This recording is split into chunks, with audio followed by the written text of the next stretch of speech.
Connectez-vous. Connectez, mettez les cœurs. Dites-moi si le son passe parfaitement. Et nous allons commencer le direct.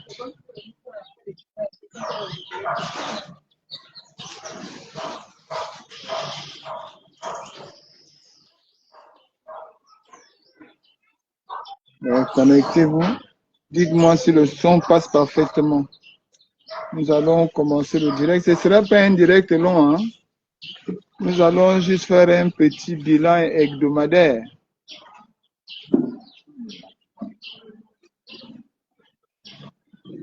Vous savez que quand on fait un bilan, chacun donne son regard. On n'est pas là pour s'insulter, n'est-ce pas? Voilà. C'est celui qui vient pour insulter, c'est pas bon.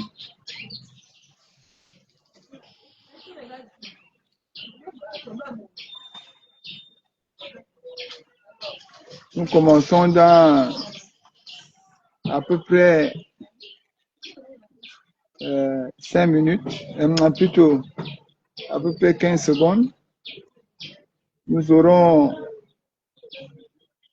2 sujets abordés, sinon 3. Nous allons aborder le sujet d'abord en ce qui concerne, parce qu'il faut souvent commencer par chez soi, quoi. Voilà.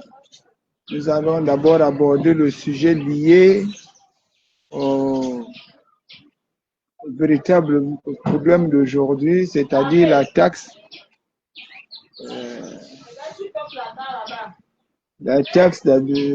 d'habitation. Et ensuite, nous allons aborder le problème de notre frère de lutte, notre frère de combat, notre compagnon en idée, Kémy Séba. Et à la fin, nous allons rentrer dans les divers où chacun pourra intervenir et dire ce qu'il pense. Commençons le direct. Je vais demander si le son passait parfaitement. En ce qui concerne le problème lié à la taxe d'habitation, moi je n'ai jamais voulu m'intéresser à ce problème, non pas parce que je n'avais rien à dire, mais parce que j'estimais que beaucoup en ont parlé. Et nous devrions d'ailleurs remercier notre sœur, Madame Marion, qui a su exposer là-dessus. Même si certains parmi nous arrivent avec des arguments qui tentent à vouloir nous convaincre que cette taxe-là est valable dans notre pays, j'estime que c'est leur droit le plus absolu. Et cela me permet aujourd'hui quand même, parce que de revenir sur ce point, parce que j'ai écouté mon frère Landry Washington, que j'affectionne bien et que j'aime beaucoup. Landry, mon frère, tu sais, on dit chez nous enfants, tu es femme, voyage beaucoup et tu vas paraître comme un menteur pour celui qui ne voyage pas. Ne voyage pas et tu vas paraître douteux.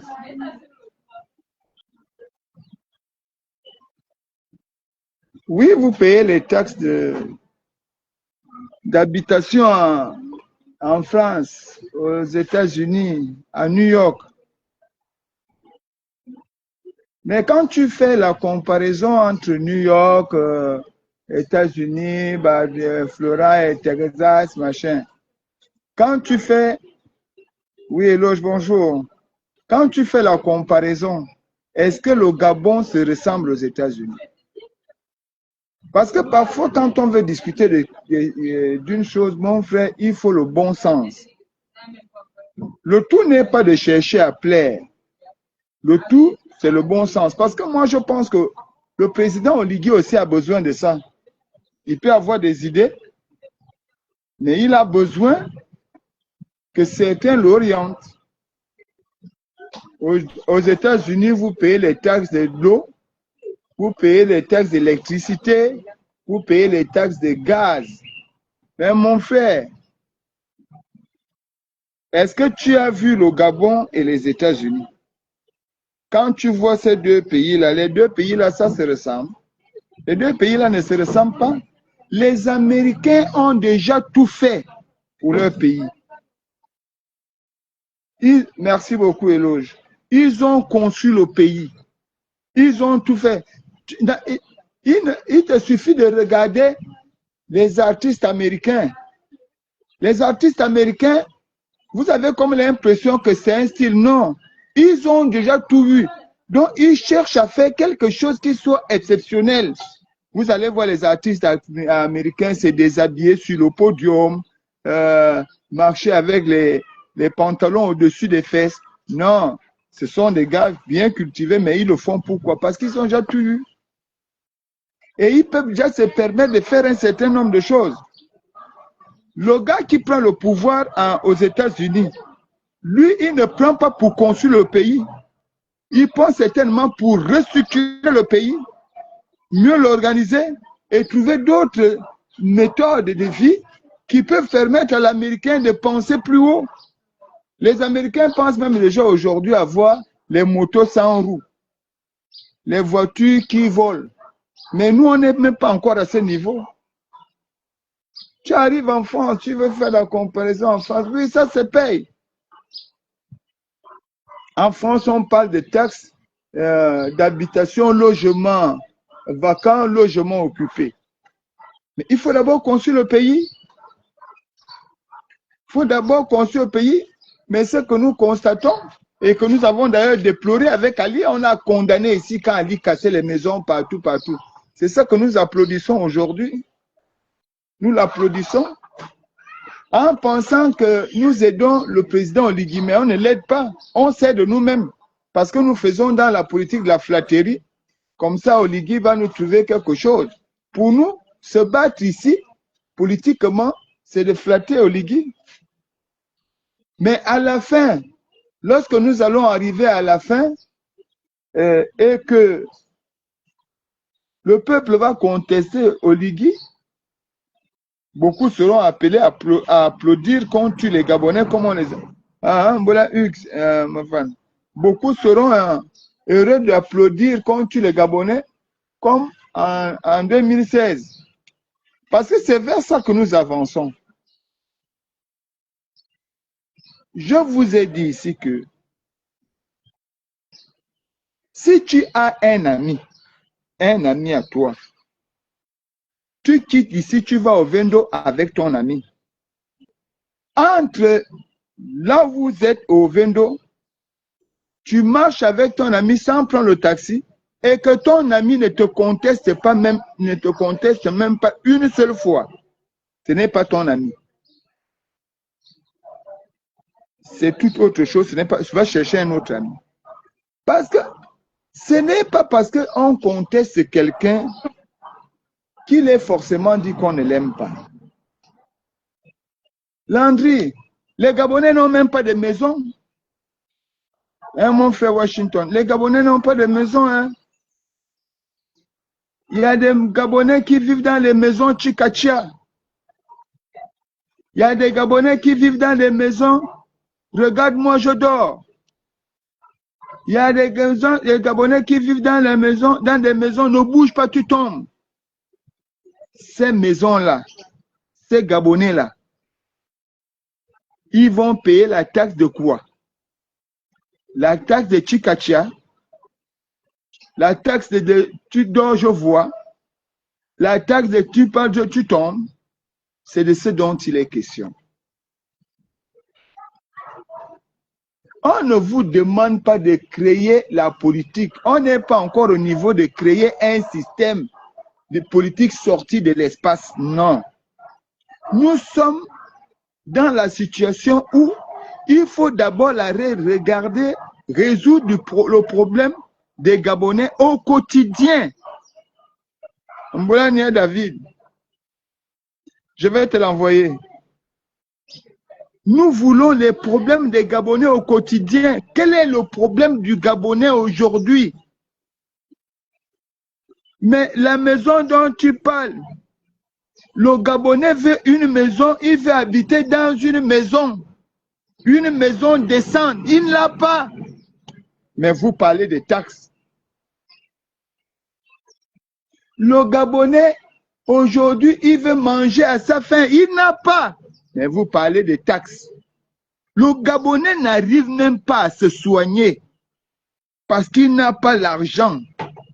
Trouver le travail au Gabon, donner aux Gabonais la capacité. C'est pas parce qu'on crie, Landry, mon frère, c'est pas parce qu'on crie, il n'y a pas le travail. C'est pas parce que, non, au Gabon, certains vivent bien, d'autres vivent mal. Il y a certains qui roulent dans des grosses voitures. Ils peuvent se taper. Toi, au moins, tu as l'hôtel. Peut-être comme on a souvent l'habitude de le dire, Fortuné ne sait pas combattre. Ou que Fortuné... Non.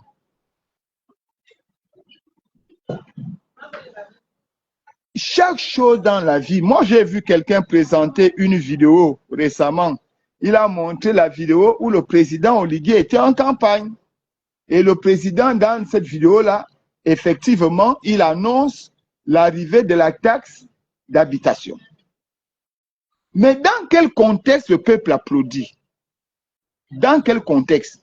Le peuple applaudit dans un contexte où le président affirme d'abord aux Gabonais qu'il y a l'argent. On me demande que je ne dois pas payer les sénateurs. Je vais payer les sénateurs. L'élan de sourire des Gabonais commence. On me dit...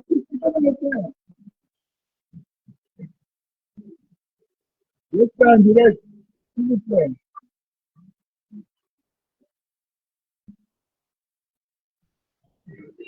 Pardon.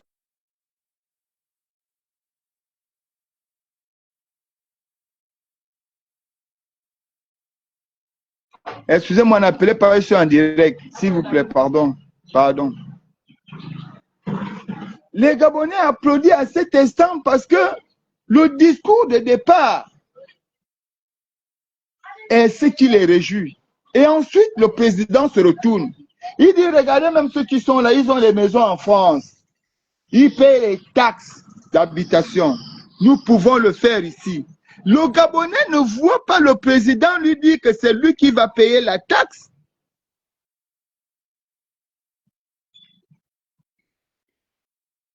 Bonjour, Symphorien, merci beaucoup. Le Gabonais ne voit pas ici que c'est lui qui paye la taxe. Parce que le président se retourne et il dit, ceux-là ont des maisons en France, ils payent la taxe, ils vont le payer, on va payer la taxe ici. Le Gabonais crie oyé parce qu'il se dit que c'est les riches qui vont payer les taxes. Parce que quand on parle de ceux qui ont volé l'argent dans notre pays, on parle de milliards. Est-ce que vous avez entendu dans la liste des gens qui ont détourné l'argent là, vous avez entendu le nom d'un gars du bas du Bazo ou un gars du Madouaka? Mbole Samba, Nim. On dit quoi? Est-ce que vous avez entendu le nom d'un gars du Madouaka, un gars de Kingele, qui n'a rien, un gars de Québec Poto, d'Antibinjogoni, de PK, dans le bas-fond là? Vous avez entendu son nom dedans? Non.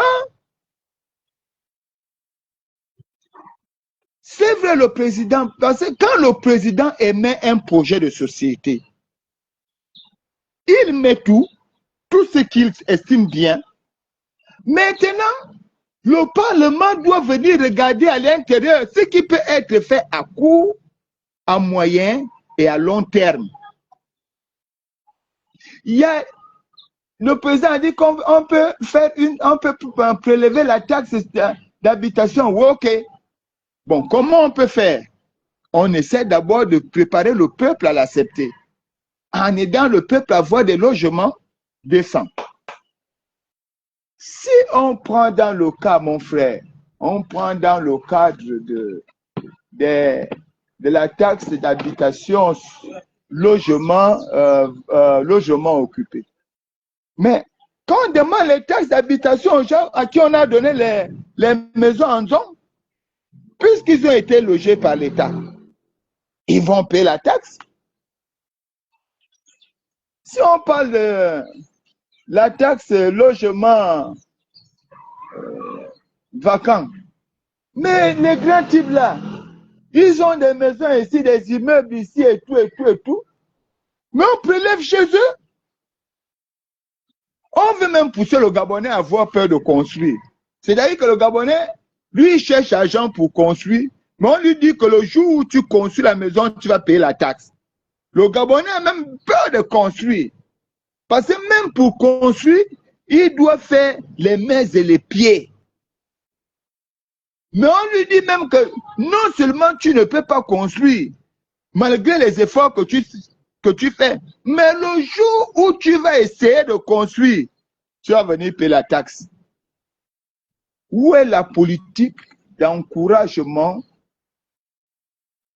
habitation? C'est-à-dire qu'on fait une politique qui encourage aux Gabonais à aller vers le développement du pays. Parce que si on attend que ce soit le président de la République qui construit seulement, on va aller lentement, on ne va pas arriver. Mais si on donne la possibilité à tous les Gabonais d'investir dans l'immobilier, on aurait un beau pays. On donne à tous les Gabonais la capacité de construire les maisons. On aurait un beau pays, sauf si vous nous cachez quelque chose qu'on ne dit pas. Mais ne trompez pas le président. La taxe, on ne refuse pas. Les Gabonais sont prêts à payer la taxe, mais ne venez pas nous raconter n'importe quoi. Nous disons qu'il faut d'abord des prédispositions. Il faut d'abord préparer les Gabonais. Il faut d'abord construire, donner la possibilité aux Gabonais d'avoir des maisons, de pouvoir épargner et de construire. Donc ne venez pas, les États-Unis ont déjà tout fait, ne venez pas nous prendre des comparaisons des États-Unis, la France, non. Chaque pays a le devoir de créer son propre système politique. Parce que nous faisons face à la concurrence. La mondialisation que vous attendez là, ce n'est pas bonjour. La mondialisation des échanges, c'est un système de concurrence mondiale légale. Et si nous voulons aller à cette vitesse-là, il nous faut créer notre propre système politique. Nous avons posé le problème ici. On va peut-être dire, moi j'ai l'habitude de le dire, on va dire, bon, Fortuné ne travaille pas, il fait quoi? Il est là à la maison. Comme il ne travaille pas, c'est pourquoi il parle comme ça. Ça ne me dérange pas. Quand je peux manger, je mange. Quand je ne peux pas manger, je reste comme ça. Parce que c'est Dieu. C'est Dieu qui... vous savez, on peut tout planifier dans la vie. Si Dieu n'est pas avec vous, ça ne marche pas. Encore que moi, je ne fréquente pas certaines églises. Je ne fréquente pas certains cercles. Donc, je ne reproche à personne le fait que je sois là, non. Dieu m'a fait grâce. J'ai parcouru les portails des écoles, les murs. J'ai entendu les enfants apprendre et j'ai appris. Bon, je suis là à la maison. Mais ça ne me dérange pas. Je dis, faites mieux pour vous-même. C'est pour le bien même du président que vous soutenez. Parce que si le président arrive à satisfaire le peuple et non les individus, parce que le vrai problème aujourd'hui, c'est qu'on conduit le président au Ligui à plaire à son entourage et non à plaire à son peuple. Quand on voit un ministre, tu viens à la télé, tu dis quand l'État prend la décision, on applique. Quoi? C'est la cour du roi Péto. Ce n'est pas la cour du roi Péto, mon frère. Il faut bien regarder les choses. Il y a une manière de parler à ta population, et encore que ce n'est pas ton mandat, c'est le mandat de Ligui. Donc quand toi tu viens maintenant dire que quand l'État décide, on applique, c'est qui l'État? Et c'est qui applique? On t'a dit que Nous sommes dans... Parce qu'on t'a dit que c'est les militaires qui sont au pouvoir, c'est maintenant une société militarisée. Nous, on n'a pas voulu...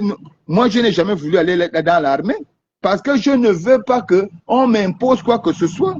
Je veux que tout ce que j'accepte soit issu d'un débat bien huilé, bien structuré, bien argumenté. Mes frères, quand on ne peut pas défendre un sujet autour du président parce qu'on n'a pas des arguments nécessaires pour défendre ce sujet-là, on se tait. Parce que ce que vous allez dire peut se retourner contre le président, alors que lui-même, il n'est même pas dedans. Quand vous voulez venir dire des choses, parce que chacun veut montrer que je suis le soutien du président, quand vous venez dire des choses, oui, c'est vous le soutien du président, mais réfléchissez 5, 6, 20 fois et posez-vous la question, est-ce que j'ai la maîtrise du sujet? Ou vous voulez venir nous raconter vos ébats d'aventure? C'est ça. Monsieur le Président, je pense que personne n'est contre la taxe. Bien évidemment, l'objectif ici, c'est de générer les fonds. Mais Monsieur le Président, les fonds là, c'est pour qui? Parce que je m'affirme bien, je lis sur la toile, on parle de l'augmentation des fonds de souveraineté. Mais dans la vie, il est nécessaire de comprendre que la nation commence par la cellule familiale. La nation commence par la cellule familiale. Et c'est dans le cadre de la cellule familiale qu'on commence à juger notre force de gestion. J'ai vu un frère parler de l'économie familiale, mais malheureusement, il a mal traduit les choses. L'économie familiale est un système de gestion économique dans les entreprises qui relie les chefs d'entreprise avec les agents économiques, et de cette harmonisation, ils vont créer un esprit monolithique qui va permettre à l'entreprise de sortir de toutes les difficultés parce qu'il n'y a pas des écarts entre les dirigeants et les ouvriers. Bien au contraire, il y a juste le respect. Donc l'économie familiale n'est pas traduite comme étant l'économie liée à une famille qui gère un pays. Non, l'économie familiale, c'est une manière de structurer une organisation économique dans le sens de la famille, du fait qu'ils partagent une même structure, ils connaissent l'histoire de leur structure, ils partagent une même langue économique et une même culture de développement. Donc, quand mon frère Sam Thierry a pris une translation mathématique ou linguistique pour définir l'économie de Ligui en ce sens que c'est l'économie. Non, c'est pas ça. Il faut bien regarder ce que c'est que l'économie familiale. Bon, ce n'est pas ça le cas. Nous faisons le bilan de hebdomadaire. On n'est pas là pour s'attaquer. Pour revenir à ce que je disais, je voulais dire ici, c'est que les défenseurs de Ligui que nous sommes, nous devrions faire attention parce qu'à force de vouloir défendre le président au prix de notre, besoin gastronomique ou bien de notre besoin goinfrérique, on finira par dire des choses qui vont encore de plus en plus créer des écarts entre le président de la République et sa population. Voilà. Oui, vous pouvez intervenir. Voilà ce qui concerne le premier point. Si quelqu'un veut intervenir sur ce premier point, il peut faire la demande avant qu'on ne passe au deuxième point, dont celui lié à la situation de notre frère combattant et panafricain, Kémy Seba. Donc, nous donnons une minute pour que les gens puissent, que les gens fassent leur demande d'intervention sur la toile et puis nous allons passer. Nous prenons Hugues Mefalmetoua.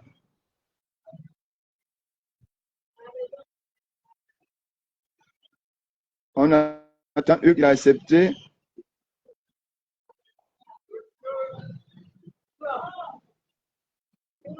Hugues, on t'attend. Nous venons d'accepter Hugues Mefalmetoua, on attend.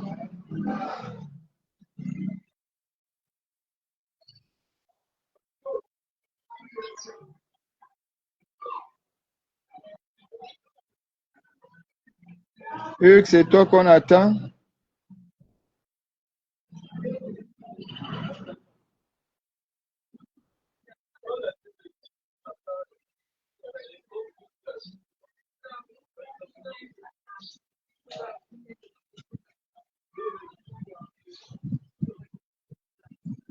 Hugues, vous êtes accepté, nous vous attendons.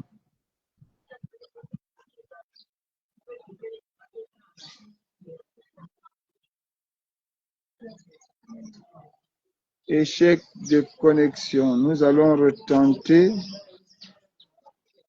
Nous allons cette fois-ci inviter. Nous allons essayer d'inviter Hugues Mefam.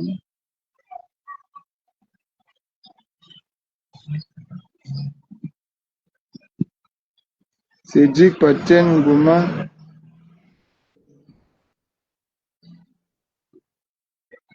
Il y a quelqu'un d'autre qui est là.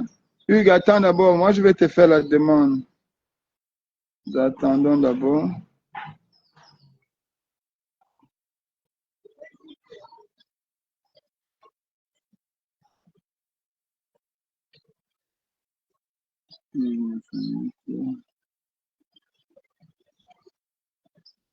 Ah, ça.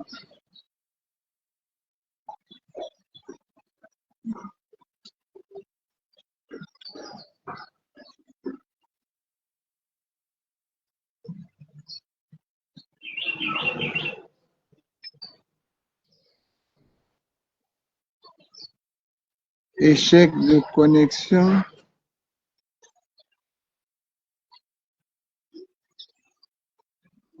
On va inviter Hugues. Ouais, Hugues, est-ce que ça apparaît là-bas? Je viens de faire la demande à Hugues.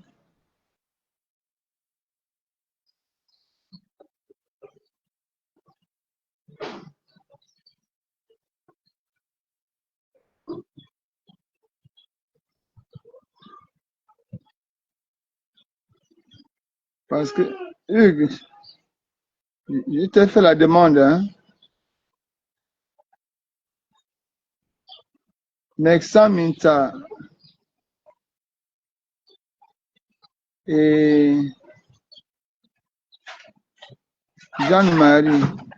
Bon, Nexan Minta et Jeanne-Marie, essayez un peu à votre tour de faire, parce que votre demande n'apparaît pas. Hein. Ça, sinon, mais ça n'apparaît pas. Dès qu'on attend un peu la demande que j'ai faite à Hugues, on va voir ce que ça va donner. Non, ça n'apparaît pas. Et pourtant, ici, ça clignote. Échec de connexion.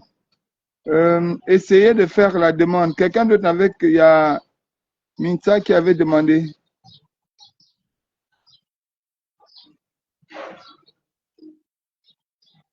Il y a Mexan Minta qui a fait la demande. Fredina. Ouais.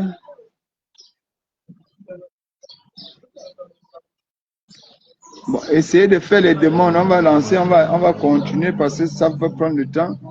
Et on peut revenir sur le premier thème selon que l'un d'entre vous rentre.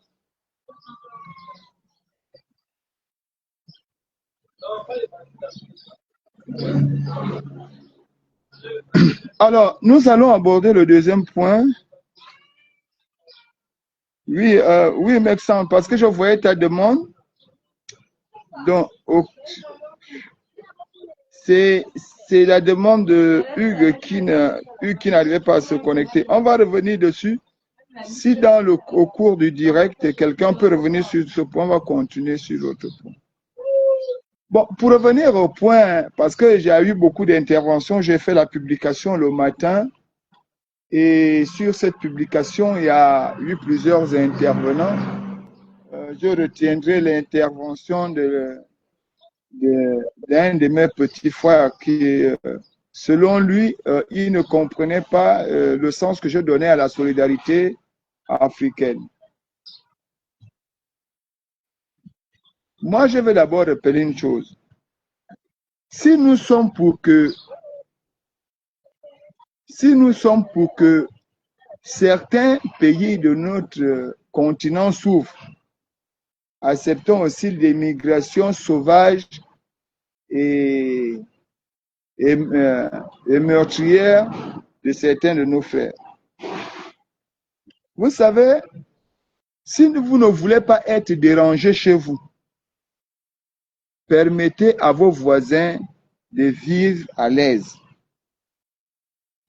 Le serpent avait troublé l'ordre organisationnel de la forêt parce que le serpent était allé vivre dans la tanière du rat palmis. Et le rat palmis, à la recherche d'un logement, avait troublé toute la forêt. J'interviens aussi parce que c'est les Gabonais qui parlaient. J'ai entendu certains me dire que c'est parce que le président Ali Bongo ne gérait plus, c'est sa femme et ses enfants, nanana qui géraient. Les Gabonais n'ont pas commencé à souffrir sous le règne d'Ali Bongo quand Ali Bongo était malade. Parce qu'en 2009, Ali Bongo n'était pas malade. Les Gabonais ont commencé à souffrir même depuis l'époque de leur père. On souffrait déjà. 2009, c'était pire. La souffrance avait augmenté. La souffrance au Gabon n'avait plus pris les escaliers. La souffrance, avec l'arrivée d'Ali Bongo, avait pris l'ascenseur. Beaucoup peuvent aujourd'hui raconter l'histoire du Gabon en 2016, 2009, mais il y a des gens qui ont vécu ça. Mais ils ne parlent pas. Ils ne parlent pas. Mon grand frère Jean-Gaspard Ontoutumayi m'avait dit un jour, Fortuné, tu sais, ceux qui gagnent les combats, parfois, ce ne sont pas les héros de guerre. Ce sont les lâches qui finissent par gagner les plus grands combats. Et aujourd'hui, je lui donne raison. Parce que le lâche, il parle vite, il crie. Il raconte même l'histoire, il crie, il crée son histoire, il se met à l'intérieur. Mais le vrai combattant, il est épuisé. Il se repose. Quand il arrive, on dit les portes sont fermées. Les vrais combattants sont rentrés. Entre-temps, ceux qui sont rentrés là, ce sont des lâches. C'est ça la vie. Nous disons ici, oh non, non, on ne veut plus les Béninois, on ne veut plus les étrangers. Mais nous ne voulons pas le bien-être des étrangers dans leur pays. C'est ce qui tue l'Afrique. On veut le bonheur de notre maison, mais en même temps, on souhaite le malheur du voisin. L'Afrique doit apprendre à s'unir aujourd'hui, à résoudre leurs problèmes dans la maison. Moi, je ne veux pas rentrer dans les histoires du Bénin, ça ne me regarde pas. Mais c'est quand même scandaleux. Quel que soit le prix ou la médaille qu'on va donner à Patrice Talon. Mais le talonisme qu'il exerce au Bénin, comme on le dit bien, talonné. Donc le talonisme qu'il a installé au Bénin, il faut le reconnaître, fait du tort aux Béninois. On n'a pas dit que les Béninois ne sont pas intelligents. Parce que quand vous venez me dire que oh, les Béninois sont intelligents, il ne s'agit pas de l'intelligence. Il s'agit de la convivialité, du mieux faire, du mieux vivre ensemble. C'est ce dont il est question. Comment peut-on comprendre que les gens ont fait un coup d'État ou un coup de libération, mais ils n'ont tué personne? Le président est retranché par sa garde. Ils n'ont tué personne. Mais l'appel au secours de Talon a fait des morts. Parce que quand un Béninois prend le fusil, il est face à un Béninois, il va réfléchir 2 fois avant de tirer. Mais quand un Nigérien se met en face du Béninois, mais il n'a pas de sentiment. Et on parle d'émotion. Quand un Ivoirien, est-ce que la Côte d'Ivoire, c'est un exemple aujourd'hui? Ce qui tue nos présidents, c'est que vous voulez durer au pouvoir, la longévité au pouvoir. Quelqu'un va dire, il va partir dans 4 mois. Mais dans 4 mois, qui remplace Talon? C'est son poulet? Est-ce que c'est ça la démocratie? Si nous voulons vivre dans nos pays, on veut vivre à l'aise, sans que les étrangers ne vous dérangent. Mais faites tout pour qu'ils soient bien chez eux. En France, on dit, oh, les Noirs viennent occuper la France partout, les immigrants. Mais c'est vous qui créez le tort chez nous. Résultat, puisque vous appauvrissez nos pays. Donc, nous, on veut voir la lumière, on veut aller dans un paradis terrestre, on vit en France. Comme le Gabon peut accepter que Talon tue les Béninois, accable le Bénin, bon, acceptons aussi que les Béninois viennent vivre à l'aise ici, puisque là-bas, ils ne se sentent pas bien. Vous les appelez ici et ne les embêtez plus. Parce que si on prend un Béninois, on prend un Gabonais, on prend un Camerounais, on prend un Togolais, on prend un Nigérien, on nous met dans une même voiture. Après, on va nous jeter en Chine. Et puis, on nous coupe les langues. Donc, aucun d'entre nous ne peut parler. Demandez à un Chinois de donner nos nationalités. Il ne pourra pas. Il m'a dit c'est des Noirs. Donc, de par notre race, nous sommes tous des frères. Et aucun de nous ne doit accepter que son frère ait mal. Ou que son frère vive bien. On n'a pas dit que dès qu'on est président, comme je suis président, je deviens l'ami de l'autre président, malgré le fait qu'il maltraite ses enfants. Dans nos villages, un père qui avait les enfants et ses enfants ne réussissaient pas à l'école, les parents des autres enfants disaient à leurs enfants, n'allez pas chez le monsieur là, c'est un sorcier. Et on refusait même de s'asseoir avec lui au corps de garde parce qu'on disait qu'il bloque ses enfants. S'il vient s'asseoir au corps de garde avec vous, il risque de bloquer vos enfants. Mais c'est quelle sorcellerie que nous on fait que si un président maltraite son peuple, on applaudit. Quand le président Oligui, moi si je dis aujourd'hui, et je vais continuer, je n'ai pas honte de le dire, quand je dis, moi Fortuné, que je suis Kémy Séba, j'assume. Parce que lorsque le président Oligui avait fait son coup de libération, très tôt le matin, j'ai crié, j'ai fait comme lui. Parce que j'ai vu le soleil se lever, j'ai vu la liberté arriver, j'ai dit je suis avec toi. J'ai pensé au temps que j'ai mis dans les prisons, aux tortures que j'ai eues. Et on va venir me dire que, Fortuné, ce jour-là, tu as porté atteinte à la sécurité nationale. Vous verrez, ce qui vous tue, vous les Africains, vous voulez faire l'école plus que le français. Le blanc lui-même. Le blanc lui-même qui a amené l'école. Vous aviez oublié votre école traditionnelle, c'est l'école des blancs, et vous voulez vous montrer, c'est vous qui connaissez. Ce que Talon doit comprendre aujourd'hui, c'est que les cris de Kémy Séba, c'est le cri du peuple souffreteux, du Béninois souffreteux.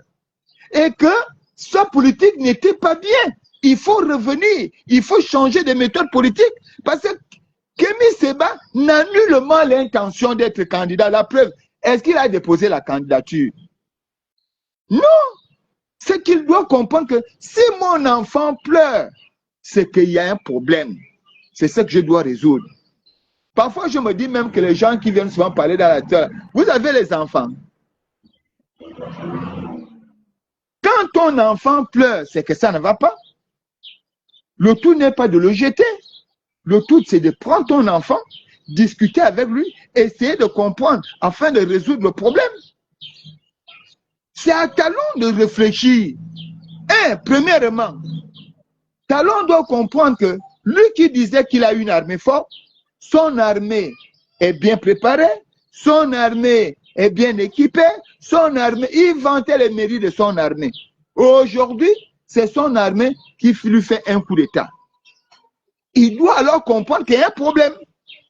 Au lieu de chercher à se venger, il doit aller à la recherche des solutions. Oui, bon, vous allez dire que Kémy Séba, il a péché le fait d'avoir dit ce qu'il a dit, d'accord.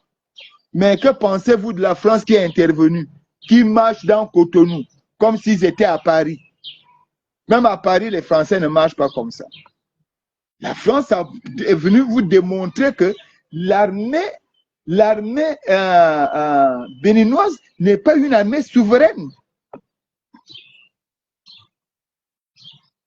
Et puis, nous sommes dans ce combat-là depuis, peut-être, vous ne maîtrisez pas des enjeux. La solidarité que je parle, c'est la solidarité panafricaine. Le mouvement panafricain. Faut aujourd'hui, votre attitude vis-à-vis de Kémy Séba démontre ce que les gens disent de vous. Vous aviez un pied en Afrique, un pied en Europe. Et que quand les gens sont dans votre milieu, vous êtes prêts à les tuer, à les sacrifier pour votre besoin.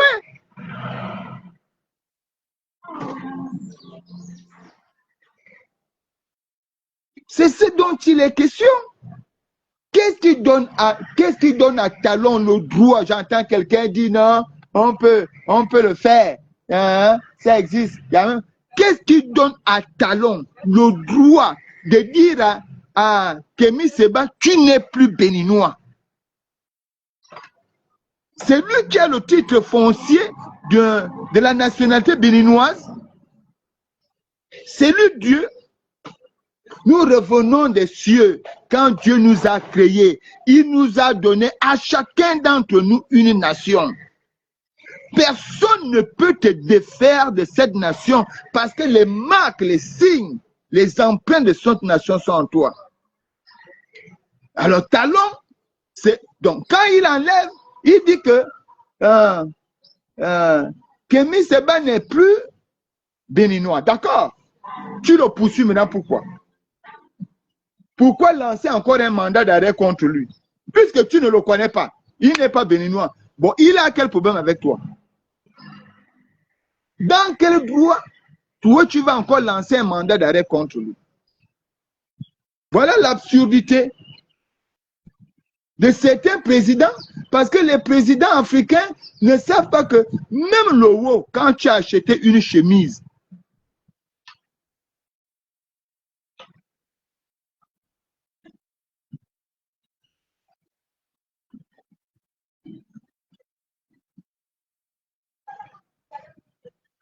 oui, je t'ai accepté. Hein.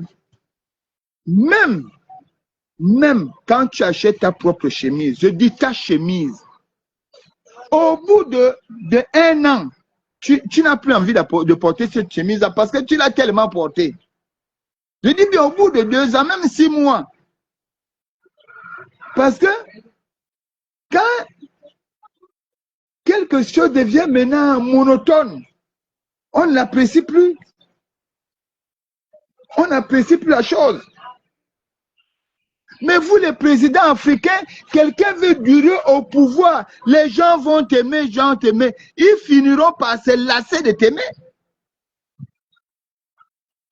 Quand les Blancs viennent intervenir ici, pourquoi vous-même en Europe, là-bas, partout dans vos pays, et dans vos pays riches, là, pourquoi vous ne gardez pas les présidents qui feront 6 ans, 15 ans, 20 ans? Gardez-les, vous aussi, créer les présidents comme ça. Quelqu'un veut quitter le pouvoir, il manipule l'appareil électoral, manipulé, il met les opposants en prison, les accuse de trafic de drogue pour qu'ils mettent un poulain pour qu'ils se sentent à l'aise. Même la mémoire, la tête que vous voyez là, le cerveau, ça s'use aussi. À force de trop utiliser le cerveau, ça s'use. Même l'homme lui-même, de par ton existence, tu nais, tu grandis, tu vieillis, tu meurs. Parce qu'il y a un temps pour chaque chose.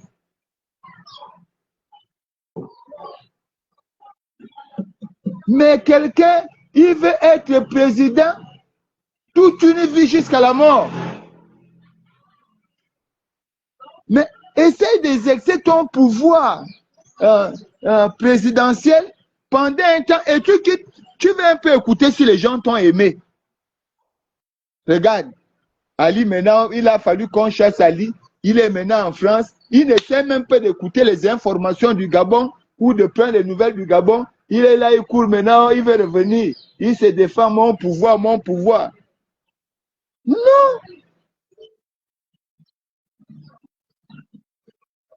Kémy Séba, on enlève la nationalité française. Au Bénin, la France, on peut comprendre. Mais il est de souche et d'origine béninois.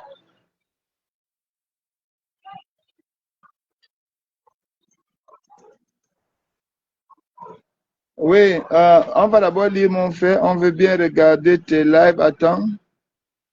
On veut bien regarder tes lives, mais on aurait souhaité que tu te penches d'abord sur le problème des Gabonais. Attendez, on va essayer de lire, ça descend. Sur le problème des Gabonais, Kémy Séba est béninois et malgré le fait que ce soit un panafricain, parle-nous des faits qui ont marqué la semaine écoulée, les grèves des enseignants, la taxe.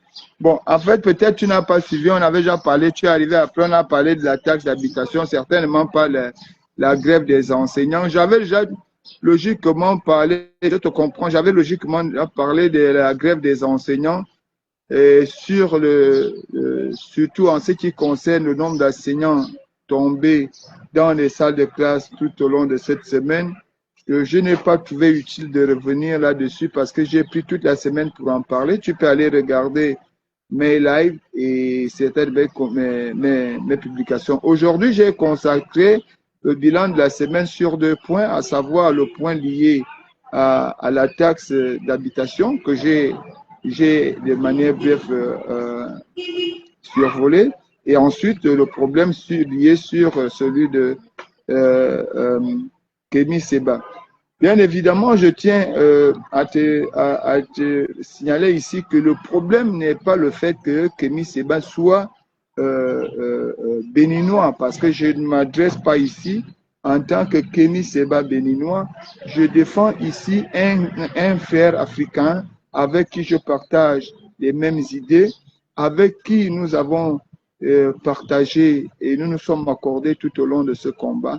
Je fustige le fait que il ait reçu des menaces d'État béninois, notamment en ce qui concerne son arrestation, le mandat d'arrêt et le retrait de sa nationalité. Oui, tu as raison, j'aurais dû le faire, mais bon, on l'avait déjà fait. Sauf que si tu veux, tu peux poser une question là sur le commentaire, tu poses la question et moi je vais tenter de trouver des réponses pour revenir sur le sujet. Voilà. Je ne sais pas si j'ai été clair avec toi, mais je pense que c'est ce que je pourrais te dire.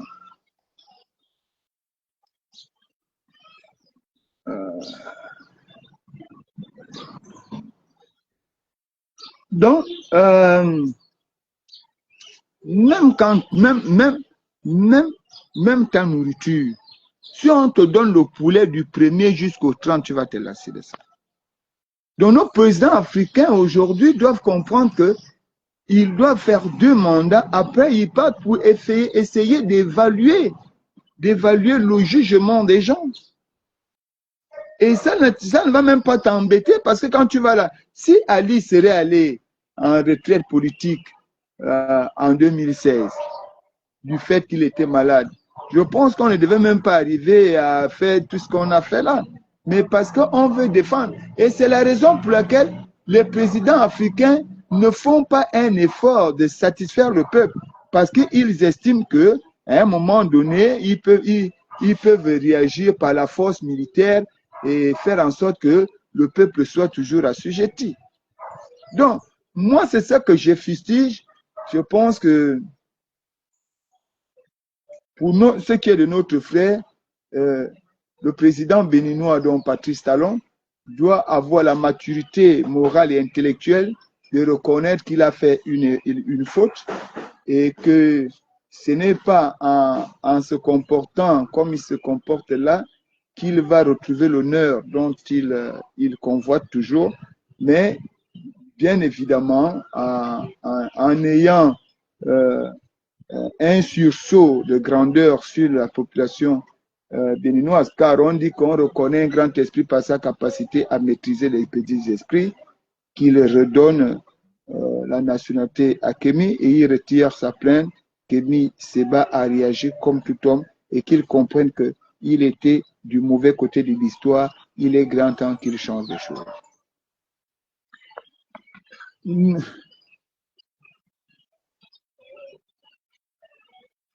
Ok. Attends. Emilia, Azire est partie. Elle a amené l'autre téléphone. Ah, c'est dommage. C'est dommage. Oui, dommage. Mange Journal, c'est vraiment dommage. Je te dis que je n'ai pas. Attends, je vais te. Je ne comprends pas pourquoi les gens ne rentrent plus dans mon truc là.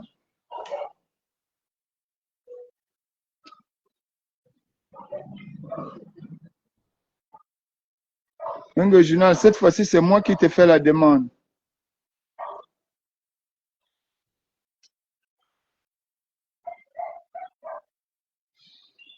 Bon,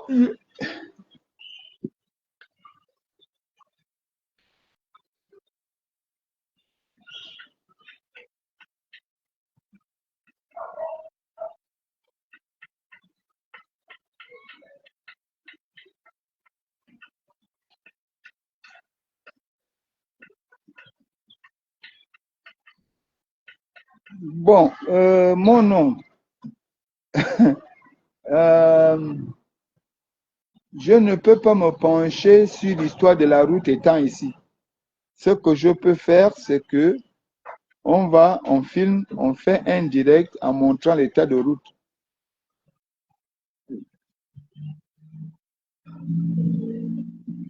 En montrant l'état de route. Mais je ne peux pas. Je ne peux pas. Oui, même c'est accepté.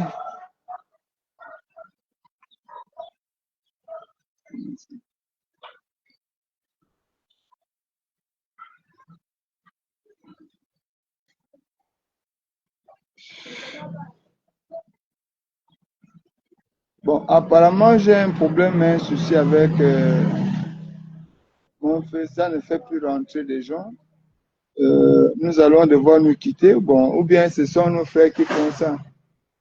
On aura l'occasion pour le dimanche prochain, comme on va souvent faire des bilans hebdomadaires, on va maintenant faire des bilans chaque semaine. On récolte des sujets et beaucoup peuvent envoyer les sujets en inbox pour que le dimanche, on les développe. Pendant ce temps, je vais voir d'abord ce qu'il y a à faire, comment régler la situation. On aura le téléphone, les gens pourront intervenir par téléphone, par audio. Donc, nous allons arrêter le direct d'aujourd'hui C'était juste pour d'abord le premier lancement du bilan hebdomadaire aujourd'hui. Le bilan hebdomadaire va se faire chaque dimanche et tout le monde, les gens ont le droit d'envoyer les sujets comme tout à l'heure, les sujets à retenir dans la semaine et puis on fait le bilan. Merci beaucoup. C'était Fortuné Edou, votre humble serviteur, la voix des sans-voix, membre du mouvement Plus Jamais SAPJC, votre humble serviteur. Merci, que Dieu vous protège.